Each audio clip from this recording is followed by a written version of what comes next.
Hello students. जैसा कि हम लोगों ने अपने लास्ट लेक्चर में देखा था कि न्यूट्रिएंट साइक्लिंग क्या है और इनकी डेफिनेशन क्या है, स्टैंडिंग स्टेट क्या है। ठीक, ये सारी चीज़ें हम लोगों ने लास्ट लेक्चर में डिस्कस कर लिया। इस लेक्चर में अब हम ये देखेंगे कि जो न्यूट्रिएंट साइकिल है वो कितने तरह के हैं जो कि हमारे इकोसिस्टम में, हमारे एटमॉस्फेयर में पाए जाते हैं। तो अगर हम एनसीईआरटी को देखें तो एनसीईआरटी के अकॉर्डिंग यहाँ पे दिया हुआ है कि there are two types of nutrient cycle. एक हो गया गैशियस और एक हो गया सेडिमेंट्री। तो पहले आते हैं हम गैशियस पे। गैशियस जैसा नाम से ही क्लियर है कि गैशियस वो चीज़ें, मतलब वो न्यूट्रिएंट्स जहाँ पे गैसेस का अमाउंट बहुत ज़्यादा है। तो मतलब न्यूट्रिएंट्स तो हमें पता है कि न्यूट्रिएंट्स, ये सारे न्यूट्रिएंट्स दिए हैं, कार्बन है, नाइट्रोजन है, फॉस्फोरस है, कैल्शियम है। तो ये सारे न्यूट्रिएंट्स जो कि ज़्यादा अमाउंट में जहाँ पे गैसेस में प्रेजेंट हो। तो अगर हम अपने एटमॉस्फेयर की बात करें तो एटमॉस्फेयर में सबसे ज़्यादा गैसेस कहाँ प्रेजेंट है? जाहिर सी बात है, ये एयर में ही प्रेजेंट है, एटमॉस्फेयर में ही प्रेजेंट है गैसेस। तो गैशियस में हमारा क्या क्या आ जाएगा, हमारे एटमॉस्फेयर में क्या क्या प्रेजेंट है, ऐसे कौन कौन से न्यूट्रिएंट प्रेजेंट है। यस, एग्जाम्पल दिया हुआ है, नाइट्रोजन, कार्बन।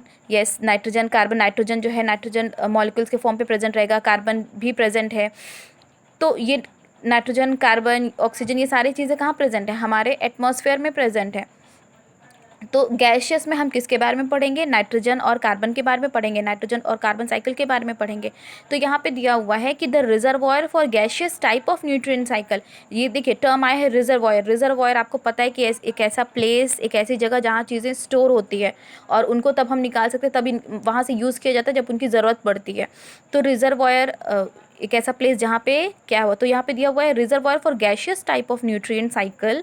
यस, वैसा गैशियस टाइप में, गैस में कौन कौन से न्यूट्रिएंट्स हैं जो प्रेजेंट है हमारे एटमॉस्फेयर में? नाइट्रोजन हो गया और कार्बन हो गया। तो नाइट्रोजन, कार्बन हम गैशियस में पढ़ेंगे। अब सेकंड जो है, second type of nutrient cycle is sedimentary cycle. Sedimentary नाम से ही समझ में आ रहा है, सेडिमेंटेशन प्रोसेस। अगर आपको याद हो, जब आप जूनियर क्लासेस में पढ़ें सेडिमेंटेशन प्रोसेस, सेडिमेंटेशन क्या है कि आप अपने हैंड पाइप से पानी निकालें, ठीक है, पानी निकाले, उसमें बहुत सारे क्या है, उसमें सॉइल भी प्रेजेंट है और उसमें थोड़ी देर बाद आप क्या करोगे, उसको छोड़ दोगे, उसको टच नहीं करोगे। तो थोड़ी देर बाद आप क्या देखोगे, जितने भी सॉइल के पार्टिकल्स हैं वो नीचे क्या हो जाएगा, यहाँ पे स्टोर हो जाएंगे, वो कलेक्ट हो जाएंगे, इकट्ठे हो जाएंगे। तो इसी प्रोसेस को हम क्या कहते हैं? सेडिमेंटेशन ही कहते हैं ना।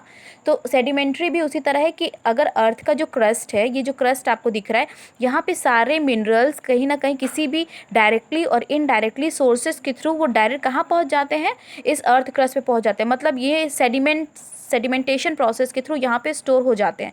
तो यहाँ पे जो न्यूट्रिएंट्स स्टोर होते हैं, यहाँ पे जिनकी साइकिल स्टार्ट होती है, यहाँ से जिनकी साइकिल स्टार्ट होती है, उनको हम क्या बोलते हैं? Sedimentary nutrient cycle. और सेडिमेंट्री, इसमें आपका एग्जाम्पल दिया हुआ है, यस, सल्फर का दिया हुआ है, फॉस्फोरस का दिया हुआ है। यस, ये सारे न्यूट्रिएंट्स हैं जो कि यहाँ पे प्रेजेंट हैं। कैल्शियम भी आपका इसी में इंक्लूड हो जाएगा।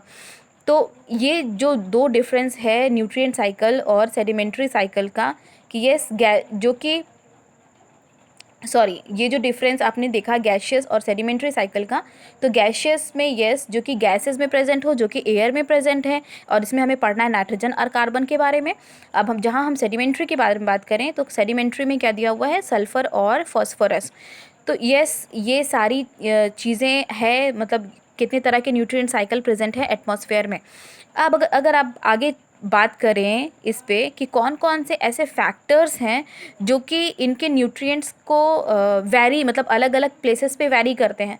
तो जाहिर सी बात है, अगर आप कोई एग्जांपल लो दो किसी प्लेसेस का, दो, एक जगह बहुत ज़्यादा बारिश हो रही है और एक जगह बहुत कम बारिश हो रही है। तो सपोज़ आप इमेजिन करिए, एक ऐसा प्लेस है जहाँ पे बहुत ज़्यादा रेन फॉल हो रहे, ठीक है, और एक ऐसा प्लेस है जहाँ पे रेनफॉल बहुत कम हो रहे। तो इनके सॉइल में जितने भी न्यूट्रिएंट्स हैं, जितने भी न्यूट्रिएंट्स यहाँ पे रहेंगे, तो वो एज इट इज़ ऐसे स्टोर रहेंगे। तो जितना प्लांट्स यहाँ पे रहेंगे, एनिमल्स रहेंगे, वापस ही उन्हीं में जाएगा। लेकिन रेनफॉल जो हो रही है वो यहाँ पे हो रही है, ठीक है। तो जब वो क्या होगा कि जब वाटर, जब यहाँ से पूरा फ्लो होके जाएगा किसी वाटर बॉडीज़ में, तो वाटर अपने साथ साथ क्या करेगा? सारे न्यूट्रिएंट्स को भी लेता चला जाएगा।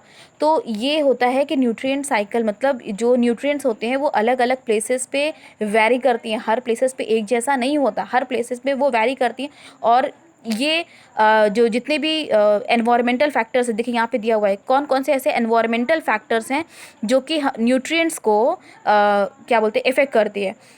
तो पहला हो गया सॉइल, हो गया मॉइस्चर, हो गया पीएच, हो गया टेम्परेचर, हो गया etcetera, regulate the rate of release of nutrients into the atmosphere. Yes, ये सारे फैक्टर्स हैं जो कि उनको अफेक्ट करता है। तो ये इतना याद रखिएगा कि ये प्लेस टू प्लेस जितने भी न्यूट्रिएंट्स होते हैं वो वेरी करते रहते हैं, ठीक है। ये सीज़न के अकॉर्डिंग भी वेरी करते हैं और ये प्लेस टू प्लेस भी वेरी करते हैं। तो ये मतलब इनमें टेम्परेचर का देख लो आप, और या फिर आप इसमें सॉइल का देख लो, तो बहुत बड़ा रोल है। ओके, तो अब नेक्स्ट लेक्चर में हम लोग डिस्कस करेंगे, अभी बहुत सारी साइकिल्स हैं जो हमें डिस्कस करना है। और एनसीईआरटी में जो दिया हुआ है आपके, आई थिंक एनसीईआरटी में आपका कार्बन साइकिल दिया हुआ है और फॉस्फोरस साइकिल दिया हुआ है।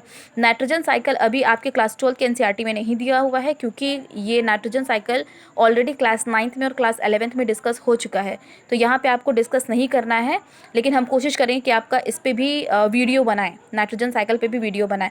तो in next lecture will discuss about carbon cycle. Till then, thank you, take care.